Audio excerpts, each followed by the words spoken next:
بسم اللہ الرحمن الرحیم رب زدنی علما۔ السلام علیکم ورحمۃ اللہ وبرکاتہ۔ محترم ناظرین، آئیے آج ایک ایسی شخصیت سے ملاقات کرتے ہیں کہ جن کے بارے میں امجد عتیق لکھتے ہیں، ایسی نابغہ روزگار شخصیت اور متبحر عالم روز روز پیدا نہیں ہوتے، بلکہ تاریخ صدیوں ایسی عبقری شخصیتوں کا انتظار کرتی ہے، اور ان کے دنیا سے رخصت ہو جانے کے بعد ایسا خلا پیدا ہو جاتا ہے کہ دنیا کئی صدیاں اس غم میں گزار دیتی ہے۔ بلا شبہ آپ ایسی صلاحیتوں اور اعلیٰ قابلیت کے حامل انسان کو، جو علم و عمل کا منبع، فکر و دانش کا محور، بیک وقت عالی شان خطیب، بے مثال ادیب، فصیح اللسان شاعر، کہنہ مشق استاد، نامور محدث، مایہ ناز مفسر، عظیم فقیہ، مثالی حکمران اور فقید المثال مصنف و مؤلف پیدا کرنے سے تاریخ قاصر ہے، جو ایک عظیم رہنما اور محسن ملت، جنہوں نے اپنے دور میں نہ صرف بر صغیر بلکہ پورے عالم اسلام سے اپنی علمی اور عملی خدمات کا لوہا منوایا۔ اس زمانے میں کوئی طالب اور کوئی طالب حدیث ایسا نہ ہوگا جو آپ سے واقف نہ ہو، جن کو علمی دنیا میں ہم اور آپ نواب صدیق حسن خان قنوجی رحمہ اللہ کے نام سے جانتے ہیں، جنہوں نے اپنی مختصر ترین زندگی، جو کہ 59 سالہ ہے، اس زندگی کے ایک ایک لمحے کو اقوال رسول کریم صلی اللہ علیہ وسلم کی اشاعت و ترویج کے لیے مختص کیے رکھا، اور حدیث کی خدمت کے لیے دن اور رات ایک کر دیا، اور اس سلسلے میں اپنا تن من دھن قربان کیا۔ آپ کے بارے میں ابو الحسن علی ندوی رحمہ اللہ یوں لکھتے ہیں کہ نواب صاحب کی ایک بڑی خصوصیت ان کی علم پروری بلکہ علم سرپرستی، اہل کمال کی قدردانی، علوم دینیہ کی اشاعت، اور نادر العلوم قلمی کتابوں کی احیاء و ترویج۔ کون سی کتابیں؟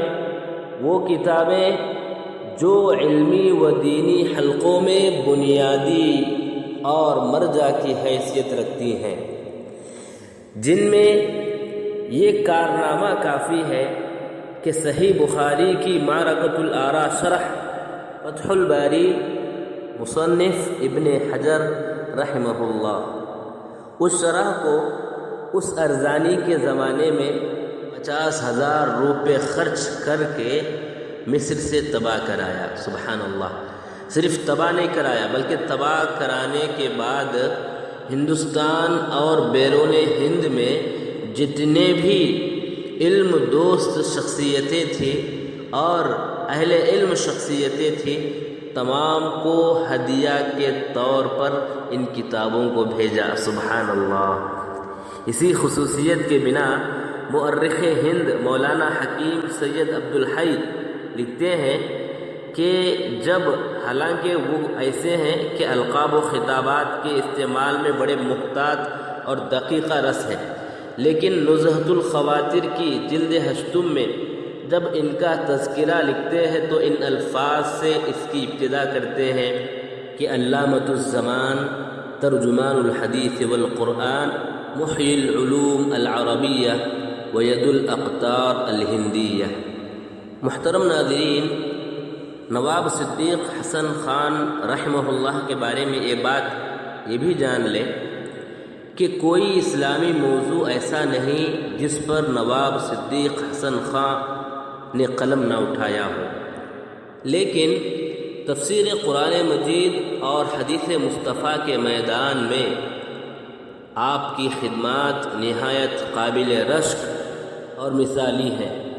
صرف میدان حدیث اور علوم حدیث کے سلسلے میں آپ کی تصنیفات و تالیفات تقریباً 62 ہیں، جبکہ تصنیفات و تالیفات کے علاوہ آپ نے مدارس حدیث کے قیام، کتب حدیث پر مشتمل لائبریریاں، کتب حدیث کے لیے مطابع، خدمت حدیث کے لیے علماء و فقہاء کو ترغیب و وظائف، کتب حدیث کے تراجم و شروحات لکھنے کے لیے علماء کی سرپرستی، طلاب حدیث کو حفظ حدیث پر انعامات کے علاوہ اپنی وعظ و تقاریر، درس و تدریس اور بالخصوص عمل بالحدیث کے ساتھ وہ انمٹ اور لازوال خدمات سر انجام دی ہیں جو رہتی دنیا تک یاد رہیں گی۔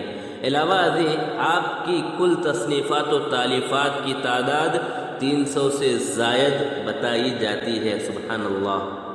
محترم ناظرین، نواب صدیق حسن خان کا نام ان محدثین میں نہایت بلند اور نمایاں ہے جنہوں نے بر صغیر میں خدمات حدیث کے لیے اپنی تمام تر کوششیں صرف کی۔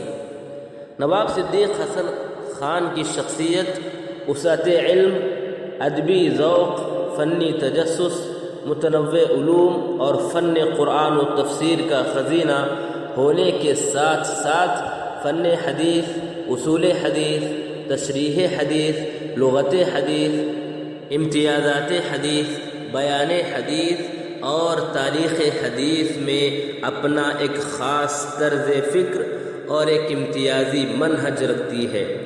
آپ قلم و لسان کے استعمال کی صلاحیت رکھتے ہیں۔ آپ کی خدمات کا دائرہ بے حد وسیع ہے، خصوصاً میدان حدیث میں تو آپ کی خدمات ناقابل فراموش اور انمٹ ہیں۔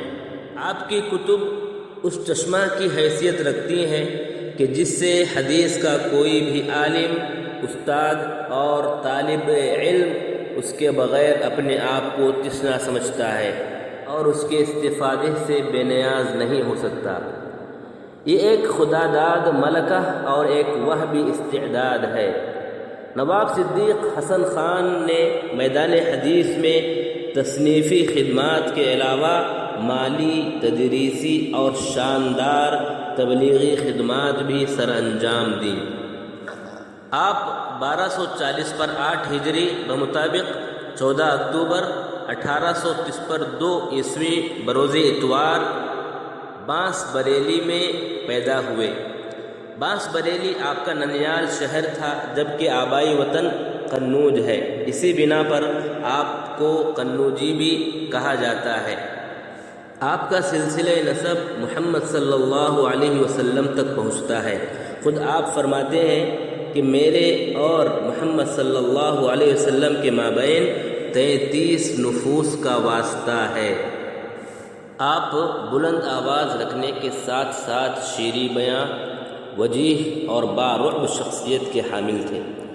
نیز ذہین و فطین، منفرد حافظہ، اعلیٰ بصیرت و کامل استعداد کے ساتھ ساتھ فیاض طبیعت، راسخ عزم، اعلیٰ اخلاق، وافر علم، عمدہ تحریر، باصلاحیت اور حکمت سے آشنا منتظم و مدبر، مسلسل جد و جہد کے خوگر اور خالص عقیدے سے متصف تھے۔